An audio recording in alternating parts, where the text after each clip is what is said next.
Hello guys, এখানে দেখুন আমার ফার্স্ট নেম দেওয়া আছে, সারনেম দেওয়া আছে এবং আমাকে হচ্ছে ফুল নেম বের করতে। তো আমি অনেকে ভাবে যে ফুল নেম বের করার জন্য ওয়াহিদ হোসেন এভাবে লিখতে গেলে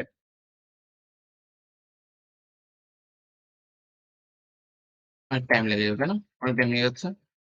তো ওইখানে আবার যদি আমি সাগর হোসেন লিখতে চাই, আরো টাইম লেগে যাবে। তো আমি এখন এইগুলো সব কিছু করতে চাই একসাথে। তো আমি তো এখন যেকোনো অফিসে কাজ করতে গেলে বা এসব কাজ করতে গেলে আমি পারবো না। তো আমি কি করতে পারি? সো আমি ফার্স্ট কি করবো? ধরুন এটা আমি এরেজ করে দিলাম। জাস্ট এই ১ম এ লিখলাম। লেখার পরে এখন কি করবো? কন্ট্রোল প্লাস ই ক্লিক করব। কন্ট্রোল প্লাস ই ক্লিক করলে দেখুন সব নামগুলো চলে আসলো।